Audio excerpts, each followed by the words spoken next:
Shoot, I think I just lost it. Here we go. I want it enlarged one.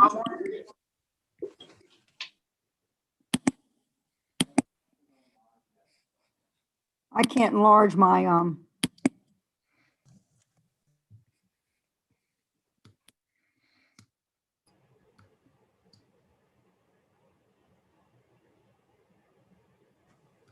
Okay. Good afternoon, everybody. The Senate Finance Committee is now in session. We have a quorum.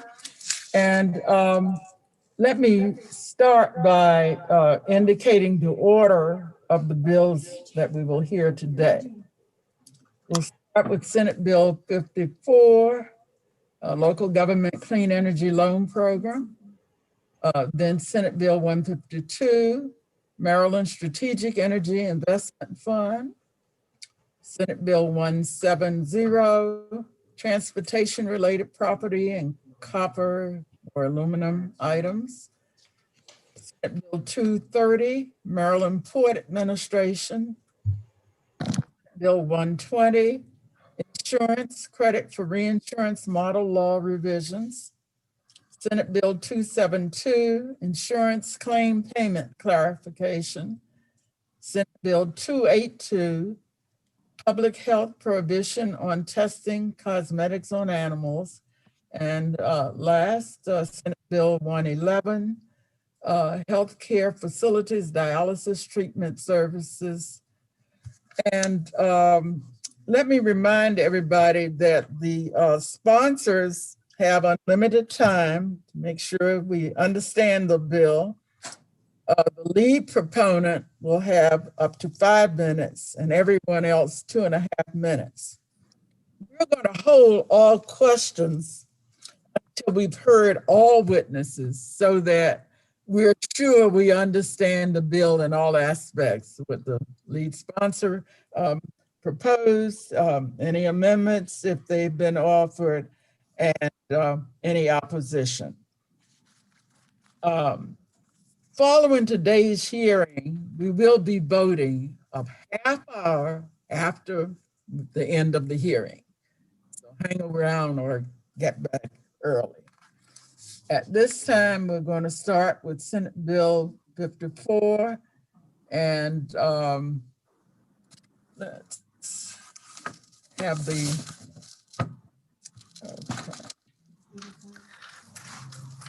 all right, this has been proposed by the department, and the title of the bill is Departmental Maryland Emergency Administration. The department will be testifying on the bill, and at this time we expect to hear who.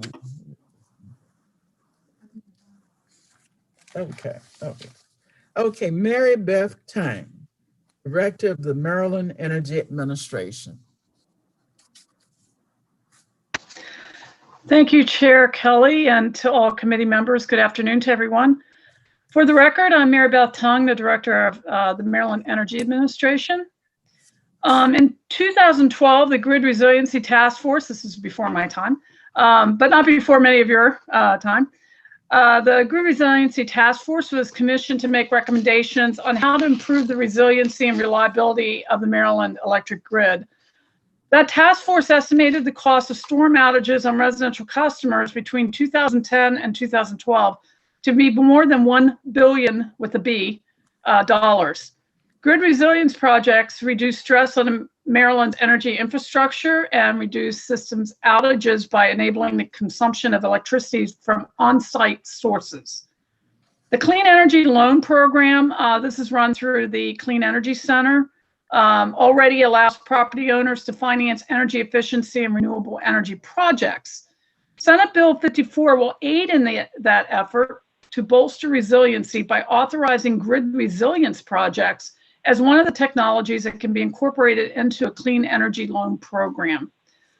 This will enhance or complement existing and future energy efficiency and renewable energy projects, and modifying the eligibility of the Clean Energy Loan Program to include resilience projects will also allow a greater number of projects to pass economic muster, leading to an overall increase in investment and adoption, thus providing benefits to residents and businesses in the state of Maryland. It will also complement the bevy of programs that the Maryland Energy Administration, my administration, currently administers, including microgrid and energy storage incentive programs. This bill will not change the existing requirements of the program as they relate to creditworthiness or the ability of the county or municipality to collect loan payments. Finally, this bill is in the same posture in which it unanimously passed out of both the Economic Matters and the House last year. For these reasons, I respectfully urge a favorable report for SB 54. Thank you very much. And now we have two additional witnesses for the Maryland Energy Administration. Landon Farrick. I'd like to defer to Chair Kelly, if at all possible, to Eric Kaufman, our Director of Programs, to begin. That's fine. Then we'll hear from Mr. Kaufman now. Greetings, Chair, Senators. This bill is important. You know, before I came to the Maryland Energy Administration, I actually built projects that were similar to this, working for Montgomery County government, where you would combine a number of systems, solar, storage, other technologies to be able to harden a facility to an outage. In that case, we were dealing with a public facility, which was critical. But businesses have many of the same concerns. When you're out of power, you lose business opportunities. Our Resilient Maryland program, which we launched last year, awarded 13 projects across the state. They're seeking to do very much the same things. That program provides feasibility and assessment funds, but those projects are looking to graduate. And to graduate, you're going to need to have access to capital, which this bill would provide. Chair Kelly, for the record, Landon Farrick, Legislative Liaison for MEA. I just did want to add, I believe Pepco and Delmarva Power have submitted favorable with amendment testimony. We ran it through the team today, and I think MEA can consider that amendment a friendly one. Okay, so we do have written testimony, colleagues. All right, and there are no opponents of this bill. So that's the end of the testimony on Senate Bill 54. Okay, we're going next to Senate Bill 152, Maryland Strategic Energy Investment Fund, use of funds in electric vehicle excise tax credits. And again, this is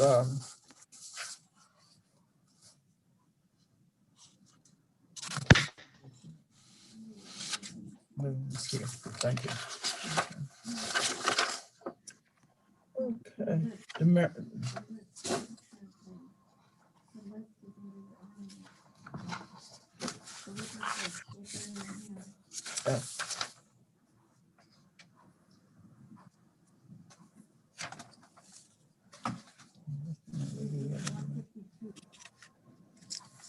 Okay, 152.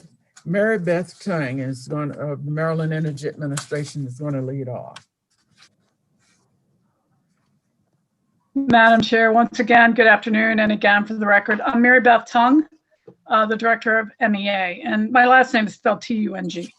Senate Bill 152 is intended to keep Maryland's promise to electric vehicle purchasers and to open the door for future programs aimed at reducing greenhouse gas emissions in the transportation sector.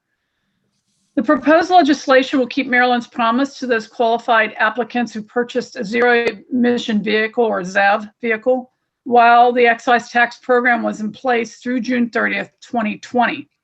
As you know, that program was not extended past that date. Qualified vehicle buyers who purchased prior to the end of the program will be able to receive the tax credit they expected when purchasing the vehicle, with funding ultimately being derived from the Strategic Energy Investment Fund.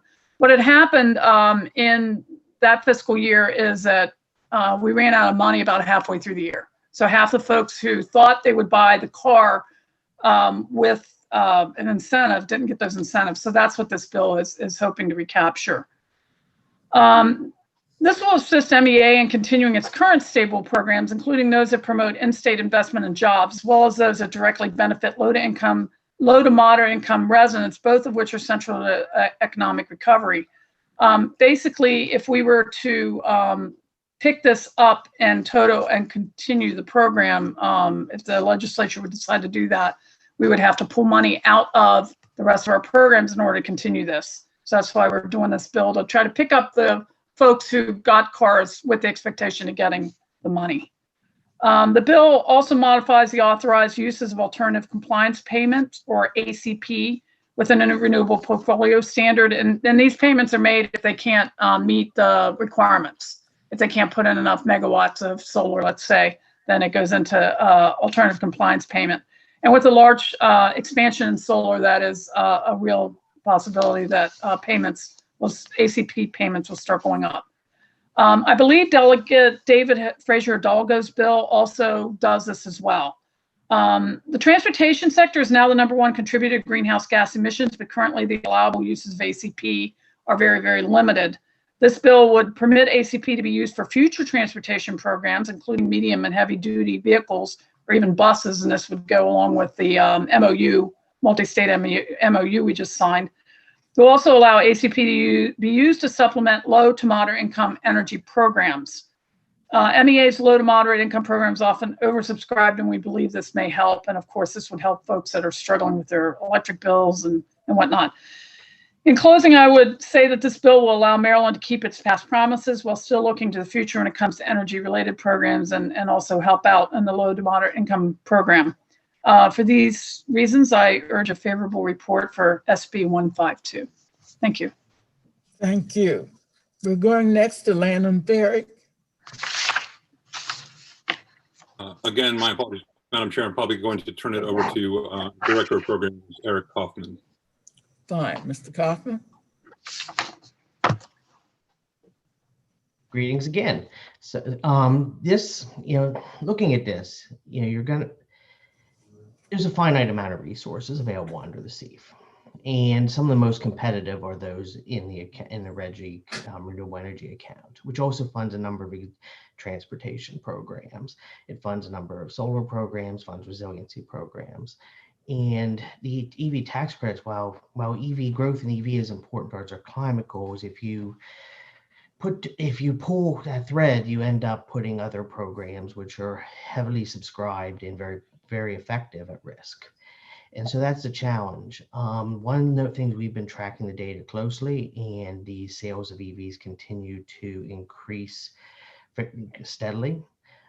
There's been, hasn't been a huge drop in EV sales. And the other factor I put in place, some of the projects that other projects that are at risk are those that provide job support in Maryland. You think about installing electric vehicle charging infrastructure, that's jobs. Renewable energy projects, those are jobs across a wide spectrum of workers in our Maryland community.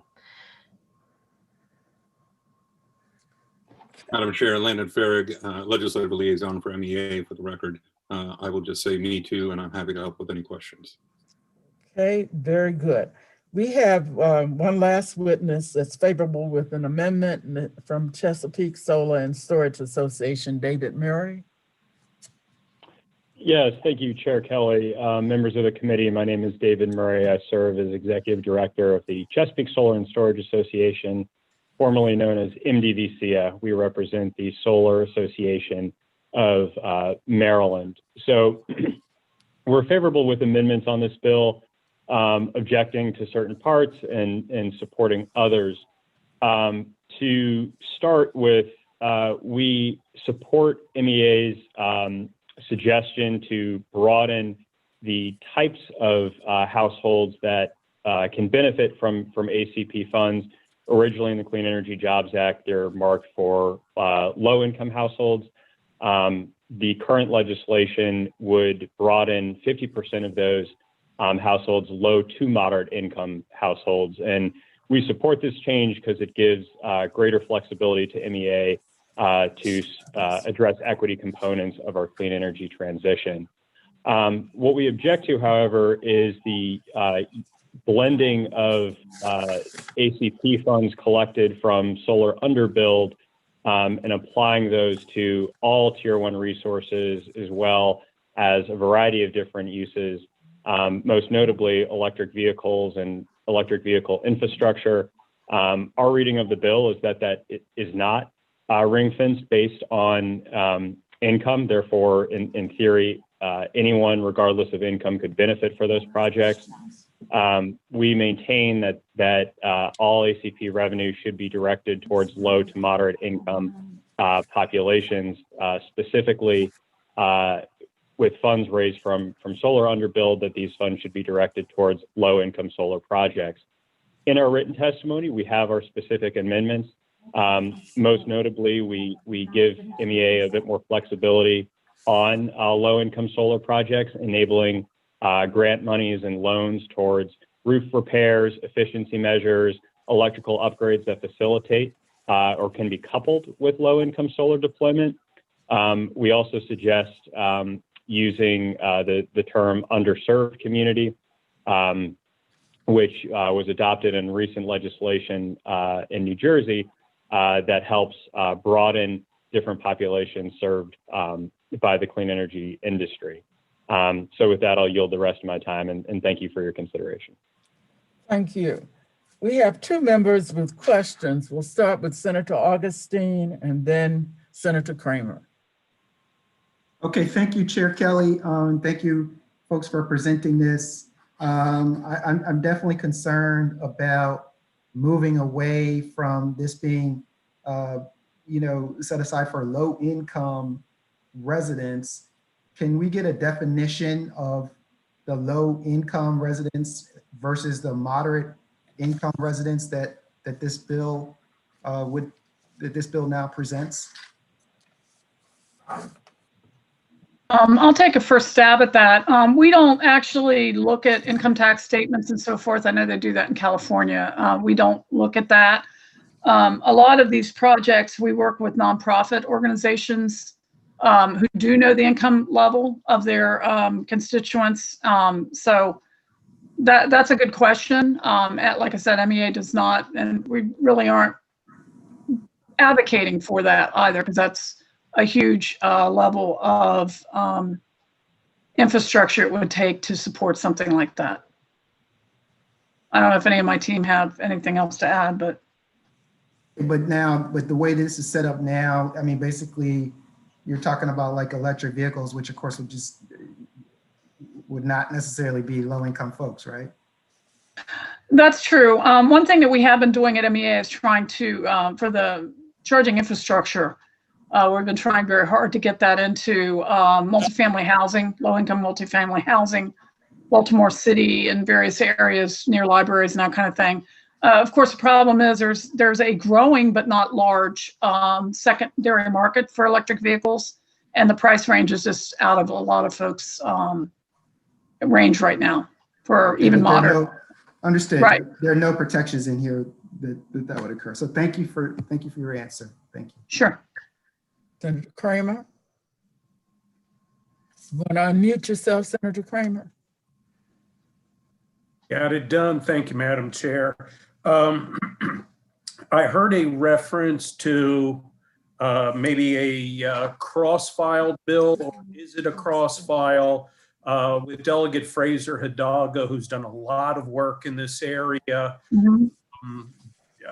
Ms. Tong, do you know if this bill complements legislation he may be bringing out this session? Does it conflict with what Delegate Fraser Hidalgo might be doing? I'm trying to get an understanding of what might be coming from legislation he's introducing as it relates to this particular legislation.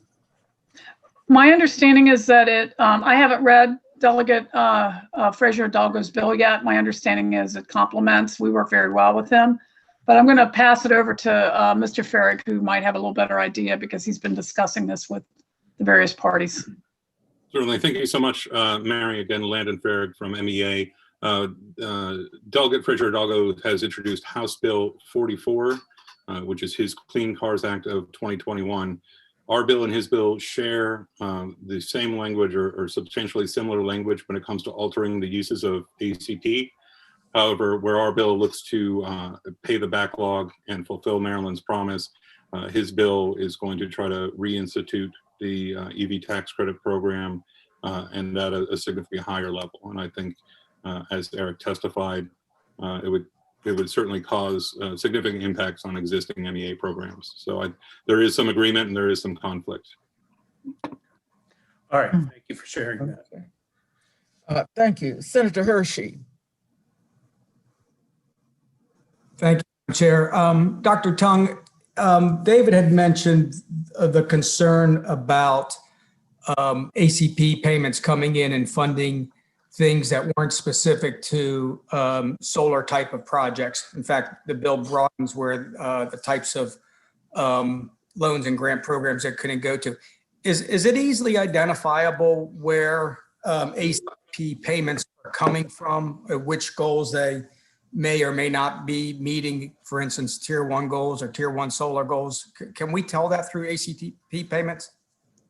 Right now, we've had so few of them that it's hard to say. We get some fairly large ones out of one particular entity in Maryland. We know where that's coming from, but these smaller payments, we wouldn't know right now just because we're really not getting that much. I mean, we're getting maybe 5-figure amounts that are coming in total. So it's very low right now. We anticipate this year and next year it may start ramping up, and we'd have a better idea at that point as to where those payments are coming in. The problem is with the low income solar, we've been working very hard on various fronts. One is community solar, the low income community solar, which does require some third party private equity to come in, and the companies between subscriber organizations that are signing folks up and the companies that would be backing those efforts, it's been very, very difficult. And this is a joint project with the PSC, which gave an order, I think, 3 years ago to get this going. And we have had some takers, but it's been very, very slow. And so we fear that the money will sit there when we could be doing retrofits on folks' homes and doing some good with it instead of letting the money sit there and having a real hard time getting it out to folks who really need it on the solar side of things. Okay, thank you. And David, going back to what you had mentioned, is there concern that the ACP payments are going to increase because the solar industry cannot meet the goals? Is that what you were alluding to? Yeah, given recent events over the last year and other permitting challenges, we will see a significant increase in solar ACPs coming forward. And so that's one of the reasons why we are more than willing to work with MEA on a comprehensive low-income solar program that can effectively get grants and loans, not only for community solar projects, but also single-family, multifamily projects that are coupled with electrical upgrades, efficiency measures, and other ways to offset energy burdens for low to moderate income families. Okay, so take a look at both of those as well too. Okay, thank you, Madam Chair. Okay, and with that, we'll bring the hearing to a close on this good bill. And we're going to move next to Senate Bill 170 from the Department of Transportation, transportation-related property and copper or aluminum items, duties, prohibited acts, and enforcement. And we have 4 witnesses. We'll start with Tim Smith, Administrator of the State Highway Administration. All right, good. I think you're muted. How about now? Can everyone hear me? Yes. Yes. Oh, sorry. So good afternoon, Chair Kelly, Vice Chair Feldman, and members of the committee. For the record, I'm Tim Smith, Administrator for State Highway Administration.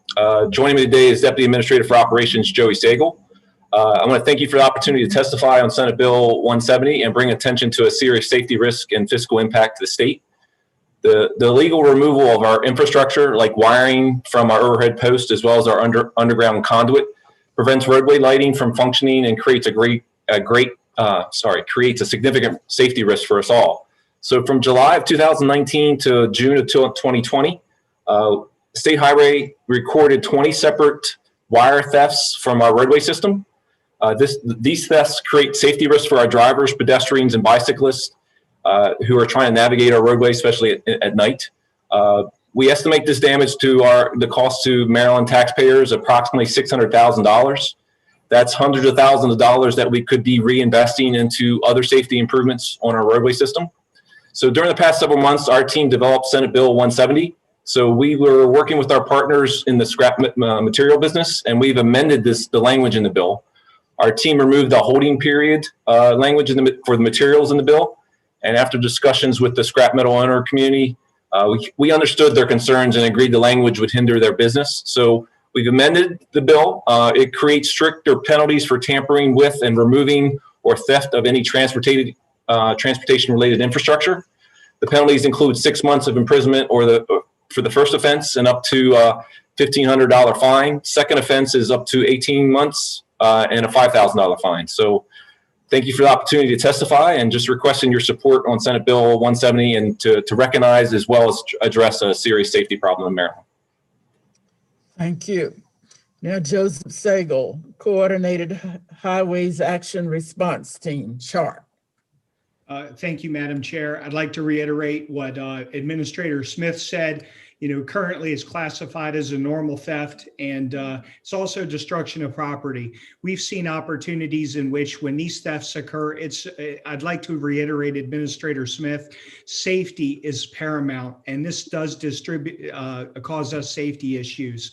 The copper that's stolen, it's involved in radio towers that are involved in communications around the state that serve the Maryland State Police, that serve the Maryland Department of Natural Resources, that serve, I apologize, my video wasn't on, that serve the Maryland Department of Natural Resources, the Maryland Department of the State Police, the State Highway Administration. The copper that goes to these 41 state radio towers and other land mobile radio sites, in addition to street lights and copper and theft, they serve huge safety risks when they're stolen. Not only when they're stolen and then we realize that they don't work, there's also risk to damage when lightning strikes occur, because we've had damage when we don't know that copper is stolen when a lightning strike occurs and it's not properly grounded. Copper is used as a grounding tool also on these sites. And when lightning strikes occur, it can damage hundreds of thousands of dollars of equipment we've had at sites before. So we've really taken, I just wanted to reiterate what Administrator Smith has said, we've really taken some significant impacts to our budgets when we've had to replace these types of things. We've had 31 incidents between July 2019 and June of 2020, and 4 incidents had arrests, but we haven't had arrests with every single incident that's occurred. So thank you, Madam Chair. I appreciate the opportunity. Thank you. Now we'll hear from Pilar Helm, Director of Government Affairs, Maryland Department of Transportation, the Office of the Secretary. Thank you. Good afternoon, Chair Kelly and Vice Chair Feldman and members of the committee. For the record, Pilar Helm, MDOT Director of Government Affairs. And I just wanted to reiterate what Administrator Smith and Mr. Sagal had said, and let the committee know that prior to the bill hearing, we did have those really productive conversations with the industry stakeholders. And as a result, have offered the amendments to the bill to strike any of the changes we proposed to the business regulation article. So we provided the amendments to the committee council last week. Not sure if the members have seen them yet, but the bill would now only include our proposed additions to the transportation article. And in lieu of those proposed changes to the business regulation article, we have agreed and will work collaboratively with some of the stakeholders on alternative ways to try and intercept and track the items that are stolen from our facilities and transportation systems. So I'm happy to answer any questions related to the amendments, but I think Administrator Smith and Mr. Sagal did a great job of illustrating the issues that we face right now. Thank you. We have one additional affirmative witness, and then if there are any questions, colleagues, we'll take your questions. Patricia Welstabet Department of Transportation. She isn't in the meeting. She's not. All right. Okay, I think she isn't here. Okay, we have questions from Senator Kramer and then from Senator Reedy. Yeah, thank you, Madam Chair. Administrator Smith, just a quick question. If I'm understanding this correctly, the way the bill originated, you were looking to get at this issue through sort of two different ways. One is the perpetrator who goes and commits the theft, and the other at the scrapyard side, where the person who's stolen the item actually now gets to cash in on the stolen material. Can you explain to me the logic? Because I get needing to go at this from both directions. And I also get maybe you wanted to do away with opposition to the bill and at least get maybe half a loaf, if not the entire loaf. But what are the liabilities and responsibilities from those who are taking the stolen materials? And I get it, you know, perhaps unbeknownst to them, you know, we deal with this with the pawn shops constantly, about kind of like, let's slow the process down just a little bit so that if it turns out the items are stolen, there's an opportunity to recover them and minimize losses. So I guess I'm trying to understand, is there a way to manage it on the scrap metal side, or did you all conclude, look, it can't be done?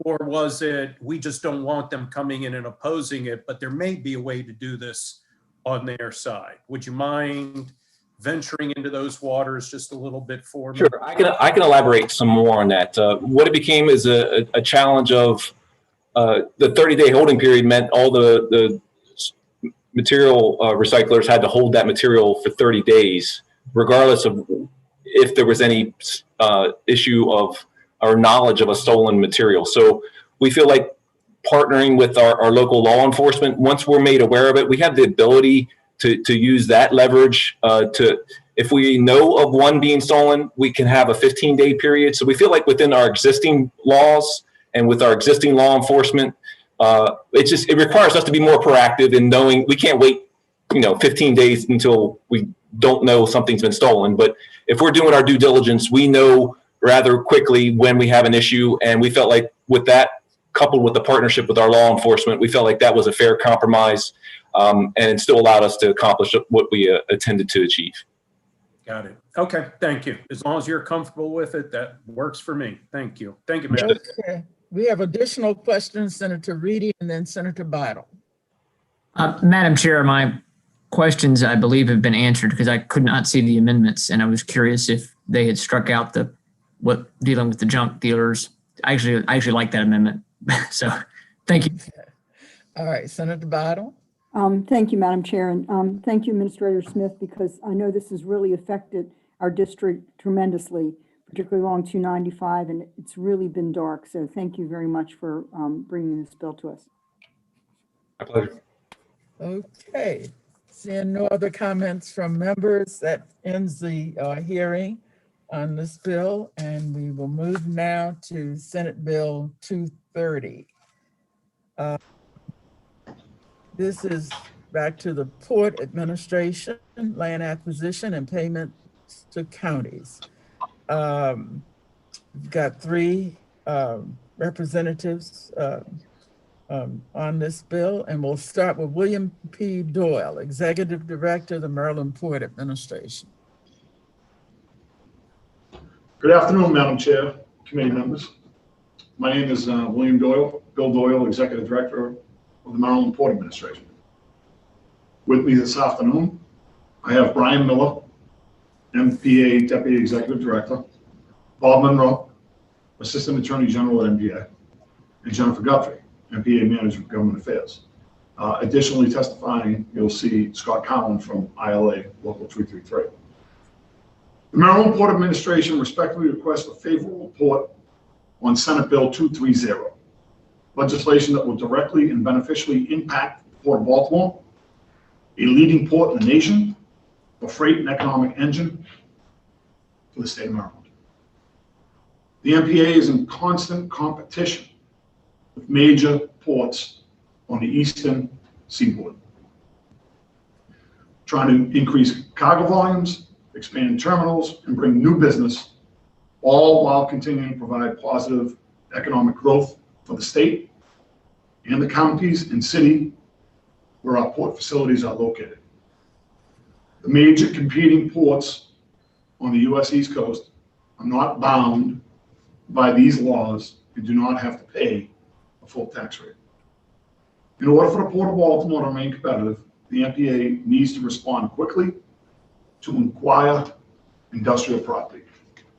Right now, the current waiting period that a political subdivision, such as the MPA, has to respond to the MPA's property acquisition request of 90 days puts the MPA at a competitive disadvantage when bidding for a property with any other private entity. Private entities are not burdened by such a waiting period. We are asking to reduce the waiting period to 30 days to ensure the MPA can act swiftly to continue to expand the Port of Baltimore, a job generator for our state. When acquiring property, the MPA may decide to enter into voluntary agreements or payments in lieu of taxes, otherwise known as pilots. In order to ensure these negotiations are fair, the MPA is requesting a 3-year term limit on these voluntary agreements. In the MPA's enabling statute, Transportation Article Section 6-308, the clear intent of the Maryland General Assembly was to ensure cargo facilities remain tax exempt. The General Assembly understood the major economic role that the Port of Baltimore plays and carefully crafted this language and MPA's enabling statute. Because of how the current law is written, local jurisdictions could require the full tax rate into perpetuity as the actual pilot agreement. If the MPA does not agree to these terms, the local jurisdiction can deny the MPA's property acquisition request simply because we are adhering to the statutory provision cargo facilities are tax exempt. Madam Chair and committee members, the point is, the statute written by this legislature clearly states that the MPA should not pay taxes on cargo facilities and gives the MPA the optional decision to enter into a pilot for property, a pilot which is in payment in lieu of taxes, not the fully taxed burden. With construction of the Howard Street Tunnel and our second 50-foot berth at Seagirt Marine Terminal, scheduled to begin later this year, Port of Baltimore is well positioned to continue to bring in new business and accommodate the largest ships on the East Coast. The port cannot afford to be burdened by restrictive property acquisition rules that inhibit the future growth necessary for these major projects to be fully realized. The port is responsible for generating over 15,000 good-paying, family-supporting direct jobs, with nearly 140,000 jobs overall linked to the port activities. I am proud to have the hardworking men and women of the Port of Baltimore represented here today by the International Longshoremen's Association, Local 333 President, Scott Cowan. And I look forward to continuing my open door policy at the Port of Baltimore. I invite all of you to come down again. Thank you very much. Thank you. And now we'll hear from Mr. Cowan, LA Local 333. You're on. Good afternoon, Madam Chair and committee members. My name is Scott Cowan. I am Vice President for the International, the New Jersey-based parent organization for the ILA. We represent 65,000 dock workers from Maine to Texas, Eastern Canada, and Puerto Rico. I am also the proud president of ILA Local 333 right here in Baltimore, which is the second largest ILA local in the whole organization. Here in Baltimore, Local 333 drives the workforce for one of the leading ports in the nation for freight and economic engine for this state.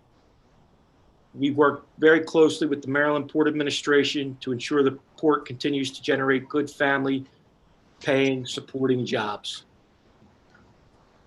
This bill allows the MPA to quickly acquire property to expand the Port of Baltimore's terminals and cargo handling operations. The Maryland Port Administration's acquisition of property is a clear indication of the continued growth and success of the hardworking men and women of the ILA and the significant investment in infrastructure and good paying jobs. With the continued construction of the second 50-foot berth at Seagart and the reality of the Howard Street Tunnel, the MPA must continue to ensure the Port of Baltimore is competitive in an industry that operates on razor-thin margins. The MPA's ability to acquire property in a quick, fair, and meaningful way directly benefits our workforce in the city and counties in which our workers reside. When the port acquires property, the MPA is guaranteeing that the property purchase becomes a part of the economic engine that is the Port of Baltimore. My father was a longshoreman for 40 years in this port, and I remember back in the early 80s when I was a kid when all the work left out of here and went to the Port of Hampton Roads in Norfolk, Virginia. They had plenty of land down there, plenty of new construction. The MPA and the ILA and its partners at Ports America Chesapeake has since built the port back to which was its former glory in the 70s with millions upon millions of man hours, which is now what we have here back in Baltimore today. It's so important that the Maryland Port Administration can make quick land acquisitions and take and not be handcuffed by different rules that they don't play by in other ports. Myself working for the International, I travel around to Charleston and Savannah and Norfolk and all those different ports. It seems like when they need a new terminal, the bulldozers come out and they just knock some stuff down and poof, they got a marine terminal because they have so much land and so much capital down there to work with. In Baltimore, we're not that fortunate. We only have what we have left. We're a big metropolis, and there's only so much heavy waterfront industry land available. I don't want to see the MPA not be able to make a move if there's property becomes available where we can expand this port. Thank you very much. And thank you very much. That ends the testimony on that good bill. And we're going next to Senate Bill 120, the Maryland Insurance Administration, and we're going to hear from Madam Chair. Kathleen Brain. Yes. There was some, just wanted to pull members' attention to, there's some testimony submitted by several counties in opposition of the last piece of legislation we heard. Well, but they submitted only written testimony. So no, I just wanted to make sure, the committee knew. In fact, on several of these, there is some written testimony that might be different. We'll take it up when we have the voting session. Excellent. Thank you. That's good to bring it to our attention. Okay. Thank you. So we're going next to the Commissioner of the MIA, Kathleen Brain, for Senate Bill 120. Thank you and good afternoon, Chair Kelly, Vice Chair Feldman, and committee members. As noted by Chair Kelly, I'm Kathleen Brain, the Maryland Insurance Commissioner. I'm here today to testify in support of Senate Bill 120. I am joined today by Lynn Beckner, the MIA's Chief Financial Analyst, and Phil Hermer, the MIA's Executive Director of Premium Tax and Company Licensing. Senate Bill 120 adopts into law the 2016 revisions to the National Association of Insurance Commissioners Model Law number 785, Credit for Reinsurance. As the committee will recall, the NAIC is the organization by which states work together to assure appropriately uniform consistency in the regulation of the insurance industry, which operates nationally but is regulated locally by each state. A key focus of the NAIC is financial solvency and assuring that carriers have funds sufficient to pay claims under the contracts that they issue. To that end, states through the NAIC have developed uniform financial accounting and investment standards. As Ms. Beckner will explain in greater detail, this particular standard addresses how an insurance company accounts for its purchase of reinsurance on its financial statement. The NAIC revised the model law in 2011, 2016, and 2019 Each of these revisions became an accreditation standard over time, meaning that in order to remain accredited by the NAIC, a state must adopt these. The purpose of the accreditation program is for state insurance departments to meet baseline standards of solvency regulation, particularly with respect to the regulation of multi-state insurers. Now, Maryland adopted the 2011 revisions in the 2013 session and adopted the 2019 revisions in the 2020 legislative session. Senate Bill 120 incorporates the 2016 revisions, which provide the authority for the MIA to adopt the NAIC's term and universal life insurance reserve financing model regulation, which is an accreditation requirement by the NAIC. So the MIA asked for a favorable report on Senate Bill 120, and I'll now turn it over to Lynn Beckner to discuss the specifics of the bill. Thank you. Good afternoon. I'm Lynn Beckner, the Chief Financial Analyst for the MIA. Senate Bill 120 provides authority for the MIA to adopt Regulation 787, which establishes uniform national standards governing financing arrangements for term and universal life with secondary guarantee insurance policies. Bill 120 also provides an exemption for professional reinsurers. Regulation 787 is intended to codify the requirements of Actuarial Guideline 48, referred to as AG 48, which currently resides in the NAIC Accounting Practices and Procedures Manual, which is referred to as the AP&P Manual.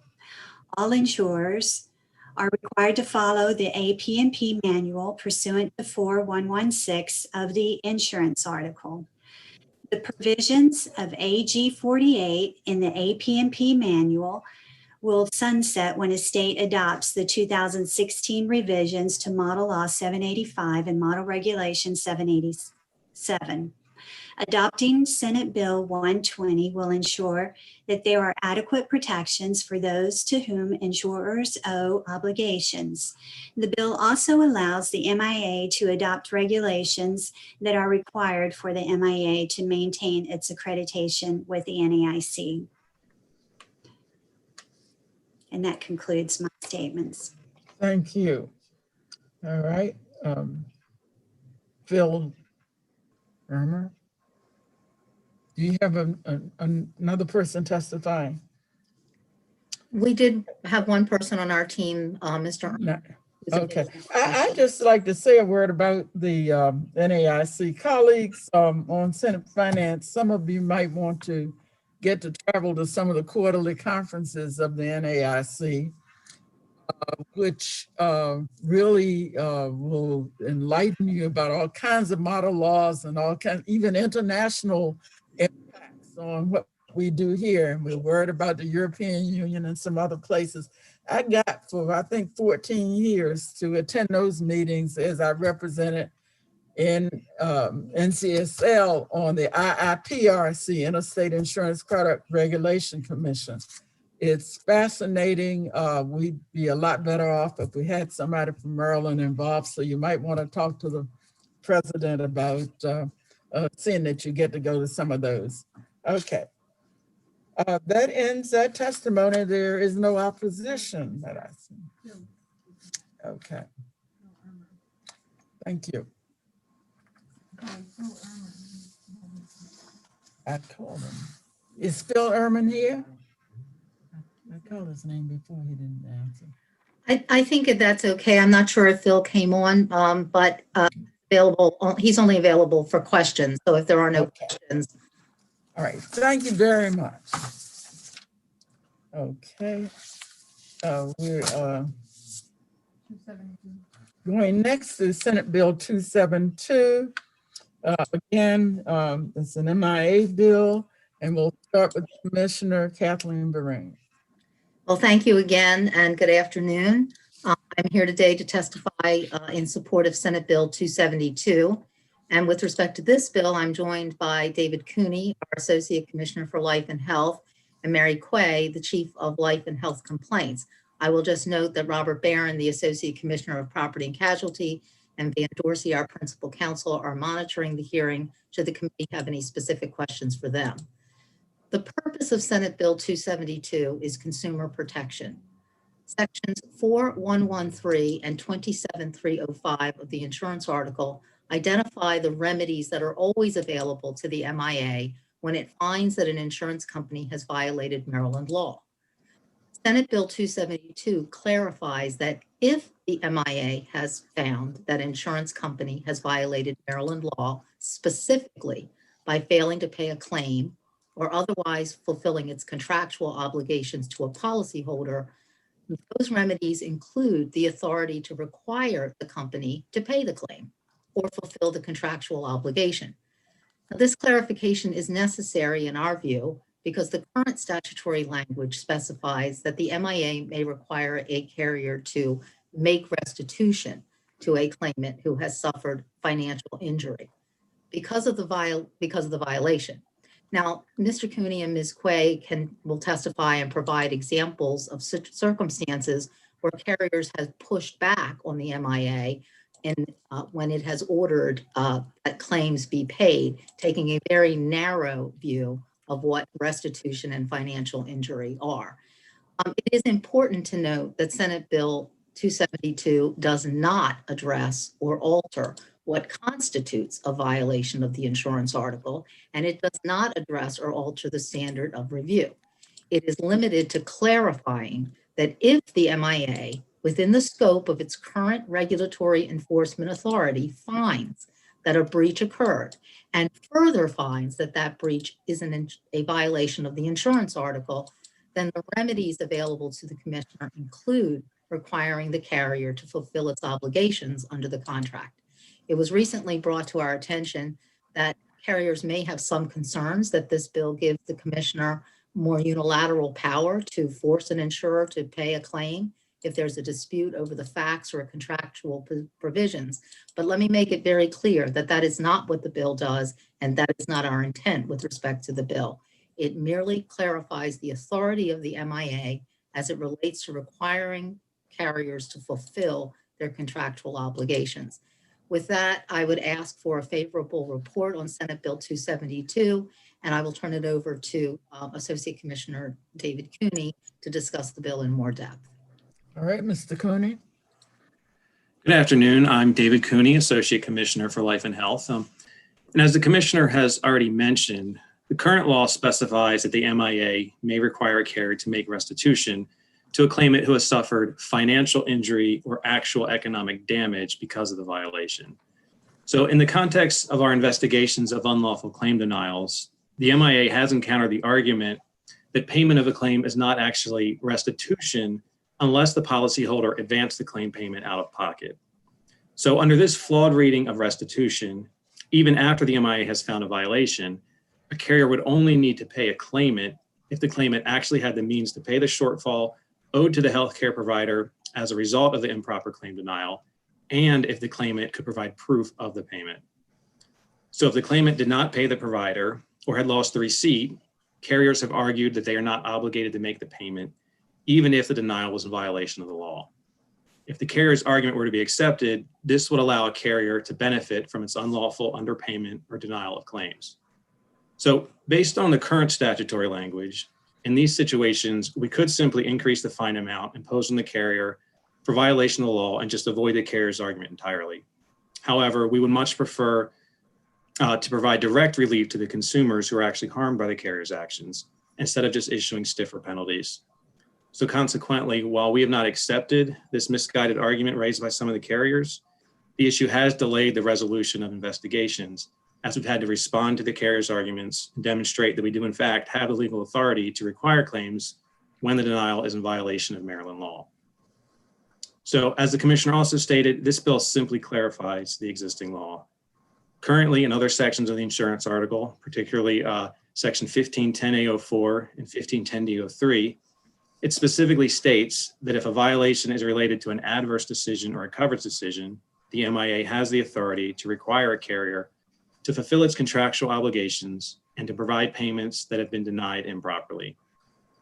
Senate Bill 272 seeks to make clarifying changes to the language in sections 4113 and 27-305 to have the same effect as the clear language that already exists in sections 1510A04 and 1510D03.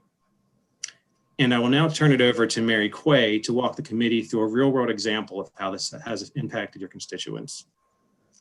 Okay, Good Ms. afternoon. Quay. Thank you, Madam Chairwoman. Good afternoon. I am Mary Quay, the Chief of Life and Health Complaints. As David stated, we have encountered this issue in investigations. Recently, the MIA completed a market conduct investigation that revealed reimbursement for certain mental health service claims were reduced by 30% in violation of the Mental Health Parity and Addiction Equity Act, as well as Maryland law. These claims spanned several years and involved some cases where payments were made to the policyholder, while in other cases, payments were made directly to the provider. At first, the insurance carrier would not agree to reprocess claims that were unlawfully reduced. They proposed having the claimant submit proof of payment and then reimbursing the claimant for what the claimant paid up to the amount that was unlawfully denied. Due to the length of time that had passed since the claims were paid, the MIA was concerned that many policyholders would no longer have receipts of payment or other proof.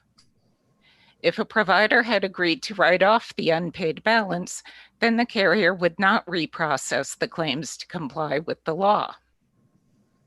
Regardless of whether the policyholder paid the extra 30%, the policyholder's contract and Maryland law required the carrier to pay the 30%, so the amount was owed to the claimant.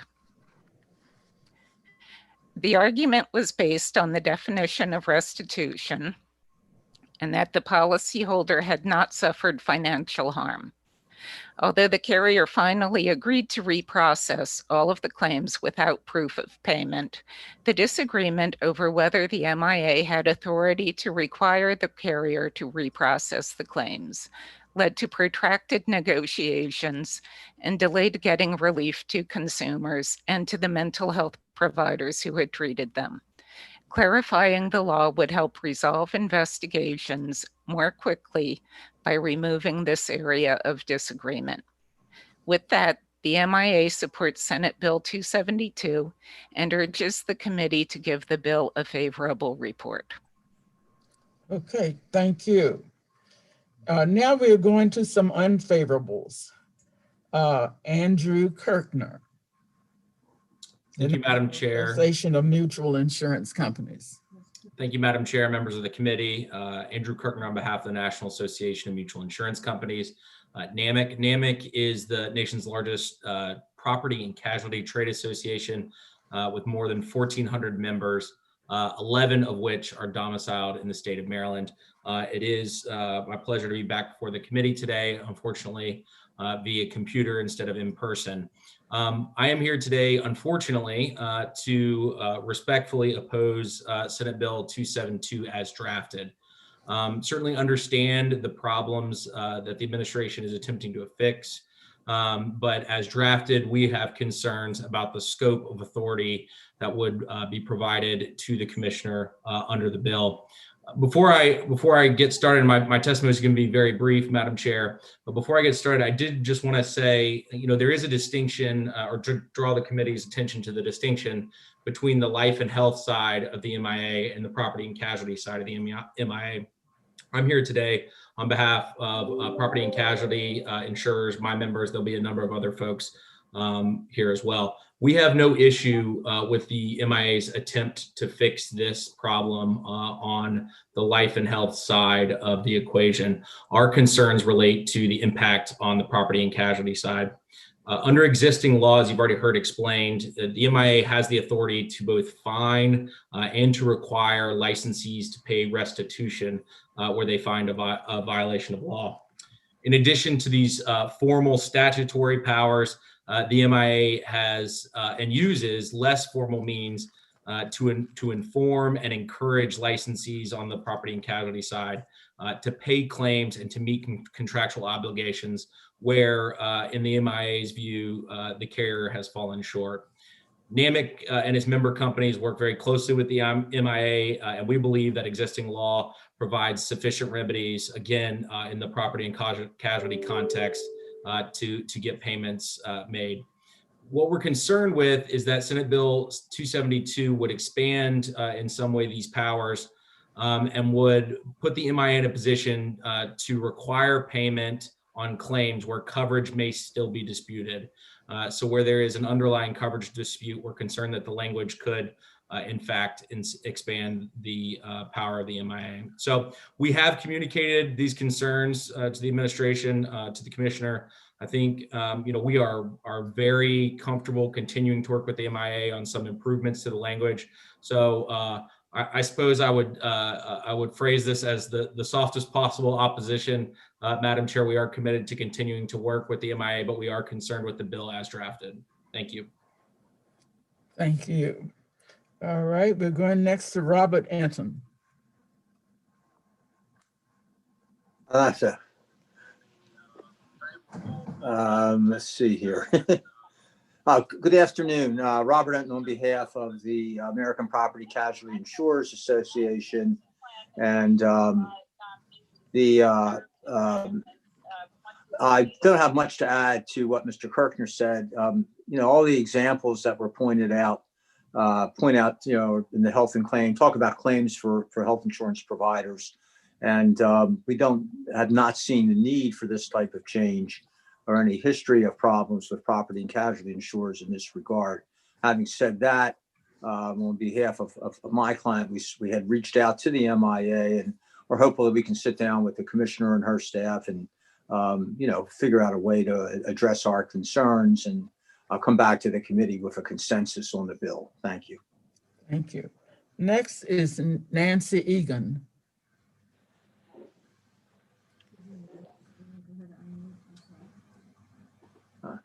Madam Chairman, I have to testify on a House bill. Can I be excused, please? Yes, you may. Thank you. Good afternoon, everyone, and distinguished members of Senate Finance. It's great to see everyone. I regret that we're not in person. I'm Nancy Egan, and I also represent the American Property Casualty Insurance Association with over 1,200 members, and we write 66.6% of the written premium in the state of Maryland. I am saying again, me too. We did provide written testimony in opposition to the bill, and if you have a chance, please review it. We have reached out to the MIA, and we look forward to working with everyone and our new commissioner, Brain. And as already mentioned, our members are concerned that the MIA could force a claim to be paid where there are liability disputes. So with that, I won't belabor the point, but we look forward to working with the MIA to resolve our issues. Okay. And finally, Bryson Popham. Good afternoon, Madam Chair, members of the committee, and good afternoon to Commissioner Brain and her staff as well. My name is Bryson Popham. I'm appearing today on behalf of the Maryland Association of Mutual Insurance Companies, the 11 insurers who are members of Mr. Kirkner's association, as well as some out-of-state insurers, and also the insurance agents and brokers, independent agents who represent these companies. I will continue the theme of soft opposition, and I would point out that it is often a very thin line between a position of favorable with amendments and oppose. And having heard the testimony, having had a couple of conversations, at least with Mr. Barron at the MIA, I simply want to add that I hope that dialogue will continue and that we can satisfactorily address our concerns and come up with a bill for the administration. I have no objection, as our earlier witnesses said, to addressing the problem that Associate Commissioner Cooney has brought before you. Certainly that needs to be done, and the Insurance Administration needs the tools to address that kind of situation. I would point out, however, that on the property casualty side, and we're all speaking for the property casualty industry, the process of claims adjudication is a very complicated one. And historically, the insurance regulator has not quite properly, in my view, injected itself into that process at all. I have no qualms at all, none, about this insurance administration. They administer the law, the insurance laws of this state fairly and well, but we are writing laws for the future as well, and we need to be sure that we are crystal clear in those laws. So I look forward to the opportunity to discuss amendments on this bill. As I said, hopefully we'll be able to come up with a product that the MIA is satisfied with and we can accept as well. Thank you, Madam Chair. Thank you. I have one question, and then we're going to hear a question from Senator Augustine. Maybe any one of you in the PNC group could tell me, are you saying that there's nothing wrong with the application of this bill to the health and life side, but that somehow it is inherently not applicable in property and casualty? I'll take a stab at that, Madam Chair. It's not that it's not applicable. It's that the legislative intent behind the bill set forth in the fiscal note and as presented by the witnesses are a life and health specific situation. And that's a very different claims environment and situation from property and casualty. And the language of the bill, I think, is of concern to the property casualty representatives that are appearing before you today. They can speak for themselves, but I know that's my client's concern. I would point out specifically to page 2, line 18. That's the language that we are concerned about. We'd like to have additional discussions with the MIA about. Okay, Senator Augustine.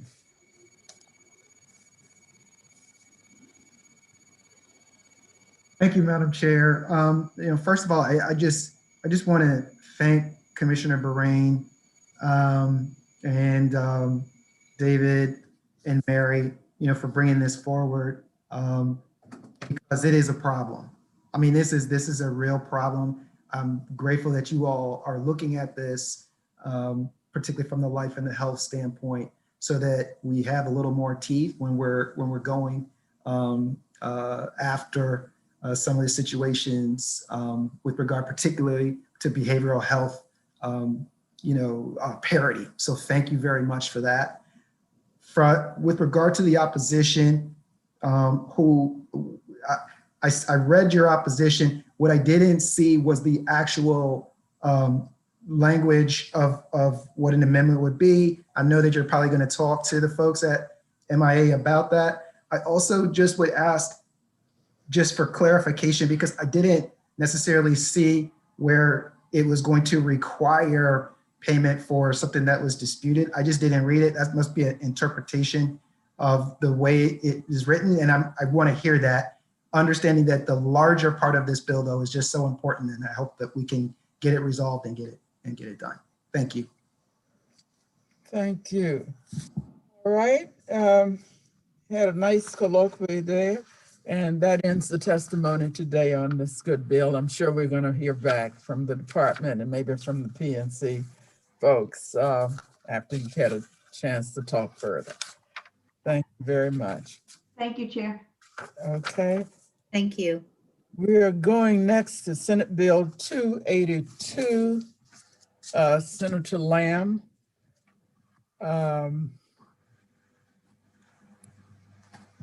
Public health prohibition on testing cosmetics on animals.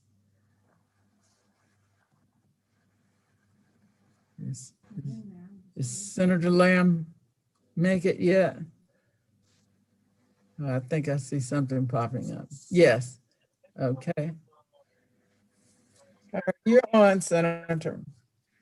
Yeah, thank you, Madam Chair. Sorry, let me turn off the hearing over in Easy. So thank you, Madam Chair. I think we have members of the sponsor panel that are here too, and I think Tammy from committee staff is going to help drive a few quick slides as well. So appreciate your assistance with this, Tammy. So Good afternoon. Thank you, Chair Kelly, Vice Chair Feldman, members of the committee for allowing me to testify before you in support of SB 282. As you know, for the record, Clarence Lamb Center in District 12. Next slide, please. SB 282 would ban cosmetic testing on animals and ban the sale of cosmetics that have ingredients that were tested on animals after the ban took effect. Those of you who were on the committee last session might recall this as a bill that was heard right before we all adjourned in March of last year. The bill did, I think, come out of committee, but was one of those bills that was a casualty of the pandemic, cutting the session short. So there are cosmetic companies that do painful testing on animals, including exposing animals' eyes and skin to irritating chemicals or forcing animals to ingest chemicals used in cosmetics. My concern is that this is oftentimes viewed as being cruel to the animals. In addition to being cruel, the testing is not always even needed. There are alternatives to animal testing that are often cheaper and can provide the same or better levels of scientific information. Tammy, if you can skip forward to 2 slides. Federal law does not directly address animal testing in cosmetics. There have been bills that have been introduced in other states. Some have moved, some have not. Several states, including California, Nevada, Illinois, Virginia, New York, and New Jersey, have banned cosmetic testing on animals or mandated the use of alternatives to animal testing. And other countries as well have enacted bans, as you see in that list on the screen before you. Additionally, cosmetic manufacturers are beginning to recognize the financial benefits of not using animal testing, and several have voluntarily decided to become cruelty-free brands, including CoverGirl and Lush Cosmetics in Maryland. And so oftentimes this is where the industry is also moving forward, because the consumers are looking for this label or looking for this product that's not been tested on animals. Tammy, if you could move back 1 slide. So SB 282 will permit animal testing if it is required by other state, federal, or foreign government regulators, or if there's no other accepted alternatives. This helps protect ongoing research programs and testing. It will also allow continuing the sale of cosmetics that have been tested if the testing was done before the ban. This also addresses concerns raised by businesses and retailers, as well as concerns from some small businesses which may not know that they are selling products that have been tested on animals before. If you move forward 2 slides, Tammy.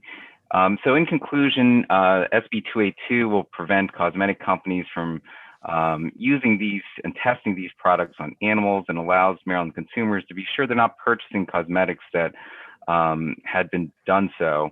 And for these reasons, I urge a favorable report on this bill. If you move forward 1 slide, just a note that this did pass, as I mentioned earlier, the committee last year. It's in the exact same posture, I believe, as last year's bill. We worked closely with the industry and with the advocates to come up with language that they are comfortable with, and the industry did not oppose the bill last year as well. And so we basically picked back up from last year with similar language and have reintroduced this bill. So with that, let me close. Thank you for your time and consideration. I think there are a few folks that are already on the Zoom as part of this sponsor panel, and apologize, this is the first time I've had a sponsor panel via Zoom. So I think we have Victoria from the Humane Society. We also have Monica from Cruelty Free International, Lisa Radoff from Maryland Votes for Animals, and I believe there's some written testimony in your packet as well. Happy to take any questions afterwards. Thank you. Okay, thank you. At this time, Senator Lamb's already announced his panel, so those 3 persons. There's one other favorable. Is Kimberly Fullerton a part of your panel or not? She was a selection. Okay. I'm available, and I am providing testimony and support on behalf of the Maryland Bar Association. Okay. Right. Sorry, I missed Well, one. you can hear the. I think there was a fourth slot there. That order. Okay. So Thank let's you. Victoria. Thank you, Chair Kelly and members of the Senate Finance Committee. My name is Vicki Katrinik, and I'm the Director of Animal Research and Testing at the Humane Society of the United States. I appreciate the opportunity to provide testimony in support of SB 282 on behalf of HSUS and our Maryland members and supporters. As Senator Lamb has already explained, this important legislation will prohibit animal testing in the development of a cosmetic product, such as shampoo, mascara, or deodorant. It will also end the sale of a cosmetic that was newly tested on animals, but it does contain some limited exceptions that allow for animal testing under certain conditions, including testing done to satisfy regulatory requirements, as well as to address specific and serious human health concerns. Last year, similar legislation received a favorable report from this committee. I also wanted to be sure to point out the written support for this legislation from some companies that are headquartered in or selling cosmetics in Maryland. Mom's Organic Market, which is headquartered in Maryland and has 10 retail stores throughout the state. Lush is a company with 5 stores in Maryland selling its own branded products. And Renew Botanical Skincare, which is a cosmetics brand based in Baltimore. And the reason why there's such strong support for ending the use of animals in cosmetics testing is because it is both cruel and completely unnecessary. In traditional animal tests, rabbits, guinea pigs, mice, and rats have substances forced down their throats, dripped into their eyes, or smeared onto their skin before they're killed. In the past, the use of animals to test cosmetics was done because there were no other methods available. But these tests are also unreliable predictors of human safety. Different species can respond in vastly different ways when they're exposed to the same chemicals. Therefore, the results of animal tests may under or overestimate the real-world hazards to people. In addition, the results from animal tests can be quite variable and difficult to interpret. And that's why toxicologists have been working to develop better test methods. And I want to be very, very clear that there are no animal testing requirements for cosmetic safety substantiation in the US. Companies can already create great products using thousands of existing ingredients that already have a history of safe use and do not require any new testing at all, animal or otherwise. For new ingredients, many non-animal alternative test methods have been approved for use, and the new technologies continue to be developed all the time. Non-animal testing strategies can combine human cell-based tests and sophisticated computer models to deliver human-relevant results. These methods are often less costly and provide safety information in less time than the traditional animal tests. Utilizing existing data and the vast number of non-animal technologies is how more than 1,000 cosmetic brands in North America can commit to no new animal testing for either their products or ingredients. And as Senator Lamb has said, there has been a global trend toward eliminating animal testing for cosmetics. In 2018, California became the first state in the country to ban the sale of cosmetics that had been newly tested on animals, followed by Nevada and Illinois in 2019. The EU finalized its ban on the sale of cosmetics tested on animals in 2013, which created the world's largest cruelty-free cosmetics marketplace. And this ban compelled cosmetic companies around the globe to end animal testing entirely and instead invest in the development of non-animal alternatives. 40 countries around the globe have passed laws now to end or limit the use of animal testing for cosmetics. We're also working to pass a federal law to ban production and sale of animal tested cosmetics in the US. Last Congress, federal legislators considered the Humane Cosmetics Act, which was jointly endorsed by HSUS, Humane Society Legislative Fund, as well as the Personal Care Products Council, which is the leading national trade association representing approximately 600 personal care products companies. In addition to these companies, the Humane Cosmetics Act has been endorsed by more than 325 individual companies. This corporate support includes 8 companies that are headquartered in Maryland. SB 282 was carefully drafted with an eye to mirroring the provisions contained in the Federal Humane Cosmetics Act. We believe strongly that Maryland should take a stand against this unnecessary cruelty, and we urge a favorable report of SB 282. Thank you so much for your time. Thank you. All right, we're going next to Monica. Hi, thank you, Madam Chair. My name is Monica Engebretson, and I'm pleased to support SB 282 on behalf of Cruelty Free International. I won't rehash many of the excellent points that my colleague has already made about the availability of alternatives as well as the global trends. I'll try to provide a few new points.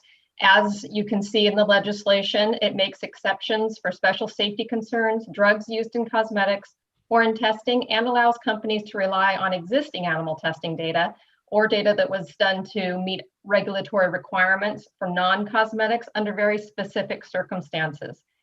And we worked really hard with industry and industry stakeholders in order to reach these agreements on these very specific points, which consider the complexities of the industry while achieving a primary and shared goal of ensuring that cosmetics are not the cause of new animal testing.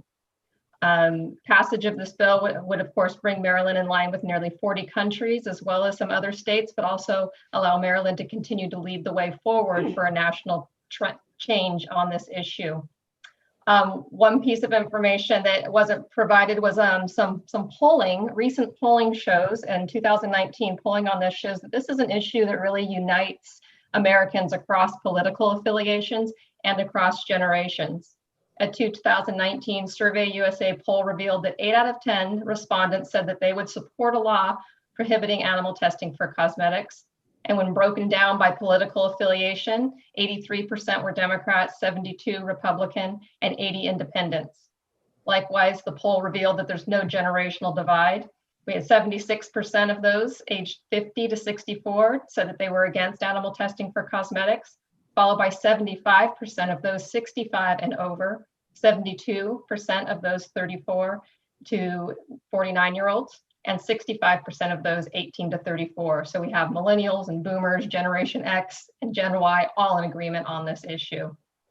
Of course, history has shown that state activity often leads to change at the federal level, and state efforts have already helped inform a way forward as much of the language worked out at the state level was incorporated into the Federal Humane Cosmetics Act. It reflects the interests of industry, consumers, and animal protection organizations. And so this bill would make Maryland one of the first states to create a cruelty-free market and help move the rest of the nation forward. So I'll go ahead and wrap it up there. If there are questions about some of the alternatives or things going on in the other countries, I'll be happy to answer those, plus the little chart that I included in the packet. But I'll just end there. Thank you. Thank you. And now to Lisa Radoff. Chairman Kelly, Vice Chairman Feldman, members of the Finance Committee, thank you for the opportunity to testify before you today. My name is Lisa Radoff. I am President and Chairman of Maryland Votes for Animals, here in support of SB 282. Animal testing has been shown to be an unreliable predictor of human reaction to cosmetics. Not only is animal testing inefficient, but it also can be expensive, as animals have to be fed, housed, and given veterinary care. I vividly remember testifying before all of you in support of this bill last session. It was March 12, 2020. That morning, Senate President Ferguson announced new protocols that would take effect at the end of the day until the session ended. Yet, despite the surreal quality of that day and the others that followed, this committee issued a favorable report for the bill, and it went on to pass unanimously in the Senate before the early end of the session. I am hopeful that this committee will see this issue in the same light again this year and issue a favorable report. This may seem like simply a cosmetic change, but to the animals enduring those gruesome tests, it's way more than skin deep. I would like to thank Senator Lamb for once again sponsoring this legislation, SB 282, and urge a favorable report. Thank you very much. Kimberly Fullerton. Good afternoon, Madam Chair and members of the committee. My name's Kim Fullerton, and I represent the Maryland State Bar Association Animal Law Section. There is no denying that we all owe an ethical duty to the animals that are used in science. So, senators, we must ask ourselves, is there a need for animal-based testing of cosmetic products? And that answer is no. In cosmetic safety, non-animal testing systems are widely available and generally are more effective and efficient than animal testing. Alternative testing methods are already practiced within the cosmetics industry and are accepted by safety regulators, as several other states and countries have previously enacted similar legislation. This bill will move Maryland forward because it eliminates unnecessary cosmetic animal testing and it prioritizes modern science. It's important to note that this legislation applies solely to cosmetics, not drugs, and that its exceptions take into consideration safety issues and regulatory requirements. The Maryland State Bar Association Animal Law Section thanks the committee and urges a favorable report on Senate Bill 282. Thank you very much. Thank you. And that ends the testimony. And I don't see any questions, and you've reminded us of our behavior last year, which is applicable. So thanks so much for this. Oh, okay. All right, Thank you, Madam Chair. we've got one last bill coming up, and then remember, we'll take about 25 minutes, and I'd like you back in place for our voting session. So we're going now to Senator Kramer, Senate Bill 111. Thank you, Madam Chair. Thank you, committee. Ben Kramer here to introduce Senate Bill 111. To most of the committee, this bill will be familiar. It simply provides a standard for training for those people who provide kidney dialysis services. Because the bill was heard last session, it passed the committee unanimously last session. I will keep my comments brief, and to respect the committee's time, I did not ask for anyone to come in to testify on the bill this year. And I will read you the bottom line as to what the bill does. A healthcare facility may not provide peritoneal dialysis or hemodialysis treatment services unless the individual performing the dialysis procedure has received training in the technique being performed. I was shocked and surprised to learn that we did not have this requirement in law already. It was brought to my attention by a constituent whose husband was seriously harmed because the person who was providing the treatment did not have training in the treatment. He subsequently passed. The legislation is named in his honor, David Selby. And I will point out that we received a letter yesterday from the Maryland Healthcare Commission requesting that, they didn't do this last year, but they popped up this year yesterday, asking that the new law be put into a different article or a different section within the article Health General. I spoke with committee counsel this morning. Council said no problem, they'd be happy to do that. So instead of being in section 19, it's going to get moved into section 20. Council indicated that they would have the amendment to make that change ready for voting on the bill. And I would ask Madam Chair and committee that we vote the bill quickly, as it did pass unanimously last year, off the floor unanimously, and the clock ran out over on the House side. I'm trying to avoid that occurrence again this year. So hopefully we'll move quickly on it, and that's all I got. Thank you. Okay, thank you. And I don't see any questions. So why don't we, colleagues, let's say 5 of 3. If we're back here and in our seats, we'll do our voting and can go do something fun. Madam Chair, are we coming to committee for that voting, or are we on? Yes. Yeah. What time was that again? Voting is in the committee room. Okay. What time again? if you be here at 5:03, because some of us don't behave anyway. Got it. Okay. Thank you. This was,